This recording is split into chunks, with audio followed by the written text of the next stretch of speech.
હાલમાં સમાચાર મળી રહ્યા છે પટેલ આ વિશે વધુ માહિતી લઈશું આ વિશે વધુ વાત કરવા માટે હાર્દિક પટેલ અમારી સાથે જોડાઈ ચૂક્યા છે। હાર્દિક, ઈબીસી ને ગુજરાત હાઈકોર્ટે ફગાવી દીધી છે, શું કહેવું છે આપનું આ વિશે? પહેલા પણ કહ્યું તો ગુજરાતની સરકાર મને પરિપત્ર છે।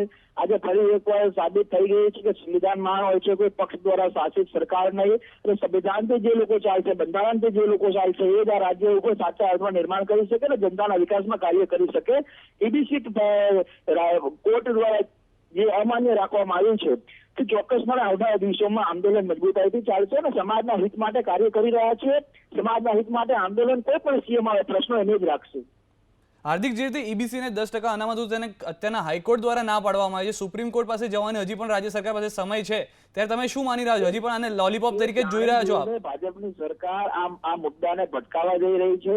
જે પ્રમાણે હાઈકોર્ટની અંદર 2 થી 3 મહિના સુધી આ ઈબીસીના મુદ્દા ઉપર લોકોની નજર રહી, હવે એ જ મુદ્દો સુપ્રીમમાં લઈ જશે એટલે બીજા પાછળ ત્યાં 4 થી 5 મહિના એટલે જાણે જોઈને આ લોકો ઇલેક્શન સુધી પહોંચવાના પ્રયાસ કરી રહ્યા છે ને લોકોને ગુમરાહ કરવાનો એમનું કાર્ય છે।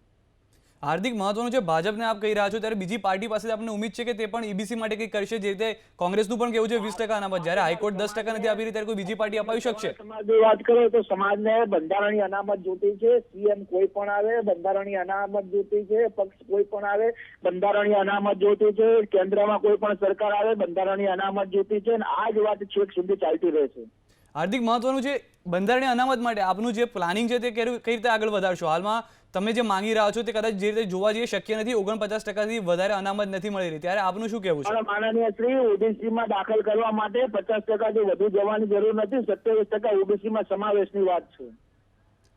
તો હાર્દિક, કઈ રીતે ઓબીસીમાં કઈ રીતે રાખશે? જે રીતે આર્થિક અનામત માટે 10% માટે ગ્રાહ્ય નથી રાખતી, ત્યારે તમે જે રીતે કહી રહ્યા છો તેને કઈ રીતે માનવામાં આવશે? માનનીય શ્રી, ઓબીસીમાં સમગ્ર દેશના પાટીદાર શ્રી ઓબીસી પટેલ જ ઓબીસીમાં નથી, ઓબીસીમાં કોઈ પણ બંધારણ આવે ઓબીસીમાં ઓબીસી પંચ દ્વારા સામેલ અને સર્વે કરીને મૂકવામાં આવે। પણ હાર્દિક, એના માટે જે પ્રોસેસ કરવામાં આવે છે તે પ્રોસેસ માટે પણ આપ માન્ય નથી રાખી રહ્યા, જે રીતે તમારે ઓબીસીમાં કે ઈબીસીમાં જવું હોય ત્યારે લોકોએ કલેક્ટરશ્રીને મામલતદારને જે આવેદન પત્ર આપ્યા તમારે છે એના દ્વારા સરકારે સર્વે કરાવવાનો હોય, કોઈ પણ વસ્તુ મારે તમારી એબીટી ન્યૂઝના માલિકને મળવું હોય તો મારે ગુજરાતના માલિકને પહેલા મળવું પડે, તેના થકી સરકાર સાથે કોઈ પણ કાર્ય પદ્ધતિથી કાર્ય લેવાનું હોય તેના દ્વારા નીચે મૂકેલા સરકારી કર્મચારીઓને અમારા આવેદન પત્ર આપવા પડે, એ સરકારી કર્મચારીઓ સરકારને આવેદન પહોંચાડે અને એના દ્વારા કોઈ પણ જનતાનું કાર્ય થાય। તો આપ તૈયાર છો જો કોઈ પણ પ્રોસેસ કરવામાં આવે તેના માટે? આપ તૈયાર છો જે પણ પ્રોસેસ કરવામાં આવે જરૂરી છે અને એ તો સરકારે કરવાનું હોય। આવડો મોટો સમાજે